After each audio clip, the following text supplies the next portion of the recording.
వర్ష ఋతు శ్రావణ మాస శుక్లపక్ష పంచమి అస్తా నక్షత్రం. ఈరోజు శుక్రవారం. ఈరోజు విశేషమైన రోజు, నాగుల పంచమి.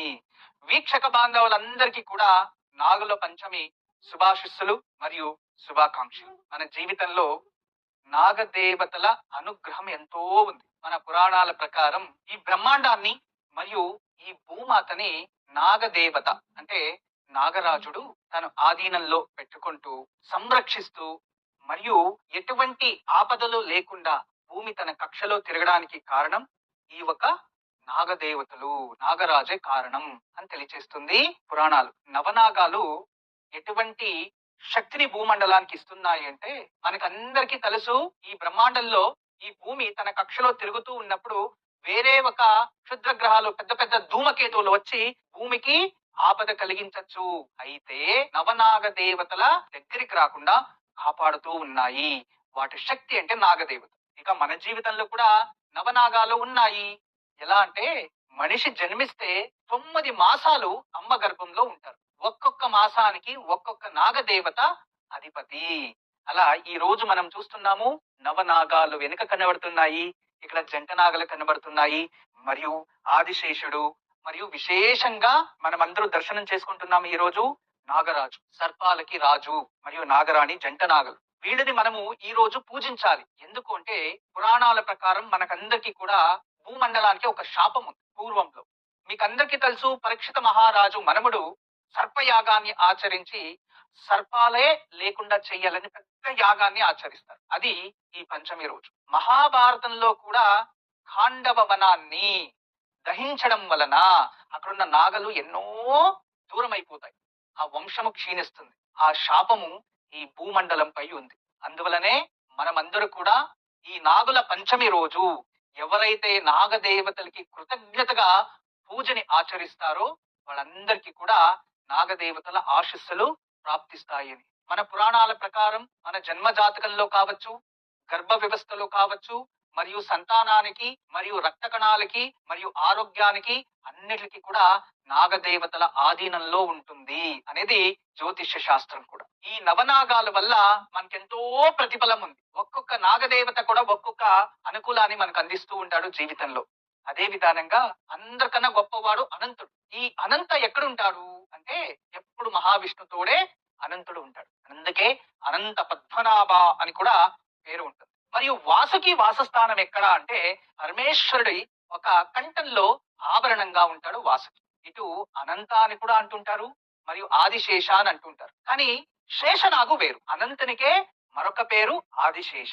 వాసుకి శివలోకం, అనంత ఆదిశేషుడు విష్ణులోకంలో ఉంటాడు. పాతాళ లోకంలో ఒకరు. ఇక కాళియాం మనకందరికీ తెలుసు కదా, కృష్ణావతారంలో యుద్ధం జరుగుతూ ఉంటుంది కాళియాంకి. అలా నవనాగాలు వీళ్ళు కనబడుతూ ఉన్నారు మీకు. ఈ రోజు మనం అందరూ కూడా నవనాగ దేవతల్ని పూజించి ఆ నవనాగల శ్లోకాన్ని లేదా నవనాగల అష్టకము అని వస్తుంది, నవనాగల స్తోత్రము అని వస్తుంది. ఎవరైతే నాగదేవతలకి పూజించి నవనాగల ఆశీస్సులు పొందుతారో వాళ్ళకి ఖచ్చితంగా ఆ నాగదేవతల అనుకూలం ఉంటుంది. రైతులకి స్నేహితుడంత నాగదేవతలు. వాళ్ళు ఉంటేనే అక్కడ వ్యవసాయం కూడా చక్కగా జరుగుతుంది. అందుకే రైతుడికి స్నేహితుడు అన్నారు సర్పదేవతలు. మనం వ్యవసాయం చేసేటప్పుడు తెలుసో తెలియకుండో సర్పహత్య చేస్తే బ్రహ్మహత్య దోషము ఉంటుంది. ఎవరైతే నాగుల పంచమి రోజు నాగదేవతలకి పూజించి క్షీరాన్ని సమర్పించుకుంటారో వాళ్ళకి ఆ దోషం పోతుంది.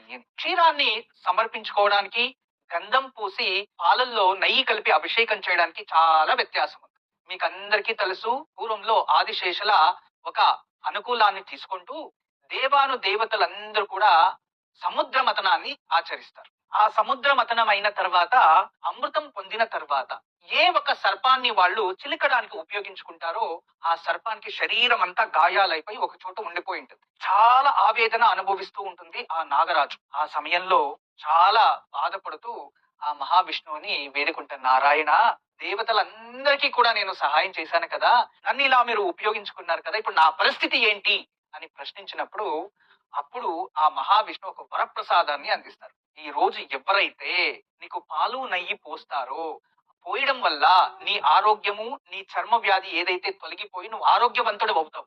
అదే విధానంగా వాళ్ళు వంశాన్ని కూడా ఆరోగ్యాన్ని ఇచ్చి వంశాభివృద్ధి చెయ్యి అని మహావిష్ణు ఆశీర్వాదం ఇచ్చిన రోజు ఈ నాగుల పంచమి. అంటే పురాణాల్లో శ్రావణ మాస శుద్ధ పంచమి అనేది నాగు దేవతలకే విశేషం. ఈ రోజు మనమందరూ కూడా ఓం నాగరాజాయ నమః అంటూ నాగదేవతల అనుగ్రహం పొందుదాం. అందరూ చెప్పండి, ఓం నాగరాజాయ నమః, ఓం నాగరాజాయ నమః, ఓం నాగరాజాయ నమః.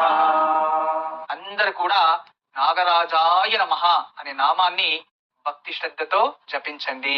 ఇక ఈ రోజు మనమందరూ కూడా నాగదేవతల్ని పూజించాలి. మీకందరికీ కూడా శుభం జరగాలని నేను మనస్ఫూర్తిగా కోరుకుంటూ, మీకందరికీ కూడా ఈ నాగదేవతల సంపూర్ణమైన అనుగ్రహం ప్రాప్తించి మీ జన్మజాతకంలో మీ వంశంలో ఉన్న పరిపూర్ణమైన సర్పదోషాలు తొలగిపోవాలని మనస్ఫూర్తిగా కోరుకుంటూ, దేవతలకి అత్యుత్తమైన ప్రియమైన పుష్పాలు మొగలి పుష్పాలు మరియు సంపంగి పువ్వు అంటే గోల్డెన్ చంప. మీరు చూస్తున్నారు, ఈ సంపంగి పువ్వులు చాలా విశేషం. మరియు నాగదేవతలకి ఏ కారణానికి ఎర్రటి పుష్పాలతో పూజించకూడదు. గుర్తుంచుకోండి, శ్వేత పుష్పము మరియు ఈ సంపంగి పూలతోనే పూజించాలి. నానబెట్టిన బియ్యము మరియు బెల్లము ఇటువంటివి నైవేద్యం చేయొచ్చు. మరియు నైవేద్యంతో పాటు మనము 5 చుక్కల పాలని సమర్పించుకోవచ్చు. ఎలా సమర్పించుకోవాలంటే మీకు అందరికీ నిన్నే తెలియచేశాను. ఒక్కొక్క చుక్కే శేష పైన వేయొచ్చు. ఇక మీ వరకు సమస్త విధమైన సర్పదోషాన్ని విముక్తి చెందాలని, ఈ నవనాగ దేవతల శుభ ప్రతిఫలం లభించాలని మనస్ఫూర్తిగా కోరు. ఇక ఈ రోజు నాగుల పంచమి. ఈ రోజు ప్రస్తుతం ఉదయాన్నే వెళ్లి చక్కగా చాలా మంది నాగదేవతలకి పూజ చేసుకుని వచ్చింటారు. ఇక రేపు ఉదయాన్నే మొదటి శ్రావణ శనివారం వెంకటేశ్వర స్వామి ముందు కొబ్బరి నూనెతో దీపాలు వెలిగించి వెంకటేశ్వర వజ్ర కవచాన్ని పారాయణ చేసుకుని వెంకటేశ్వర స్వామికి తులసి మరియు బిల్వ దళాలు కలిపి అర్చించండి. ఖచ్చితంగా వెంకటేశ్వర స్వామి అనుగ్రహంతో పాటు ఇంట్లో అందరికీ ప్రశాంతత మరియు ఆర్థికంగా అభివృద్ధి మరియు ఆర్థిక సమస్యల నుంచి బయటపడతారు. సాయంత్రం ప్రదోష కాలంలో మన ఇంట్లో అనంత పద్మనాభ స్వామి ముందు లేదా ఆదిశేషుడు విగ్రహం ఉంటే లేదా నాగదేవతల విగ్రహం ఉంటే లేదా సుబ్రహ్మణ్య స్వామి ముందు నైదీపాలు వెలిగించి సర్పాష్టకం కానీ లేదో నాగాష్టకం కానీ సర్ప స్తోత్రం కానీ లేదా నాగ కవచం అని వస్తుంది. ఇటువంటి శ్లోకాల్ని ఈ రోజు సాయంత్రం పారాయణం చేసుకుంటే సత్సంతానం మరియు వంశాభివృద్ధి మరియు ఆరోగ్యం ప్రాప్తిస్తుంది. నాగదేవతల అనుగ్రహం ఉంటే మనకి ఖచ్చితంగా ఈ జన్మలో అన్ని రకాల పుణ్యఫలంతో పాటు మన జీవితంలో ఉన్నతమైన ఆధ్యాత్మిక శక్తి కూడా పెరుగుతుంది. ఈ రోజు సాయంత్రం అనంత పద్మనాభుడి ముందు గాని, ఆదిశేషుడి ముందు గాని, నాగదేవతల ముందు గాని, సుబ్రహ్మణ్యేశ్వర స్వామి వారి ముందు గాని నెయ్యితో దీపారాధన చేయాలి. అనంతరం సర్పాష్టకాన్ని గాని, నాగాష్టకాన్ని గాని, సర్ప స్తోత్రాన్ని గాని, నాగ కవచాన్ని గాని పఠించాలి. ఇలా ఆచరించడం వల్ల ఆరోగ్య, సంతాన ప్రాప్తి కలుగుతాయి.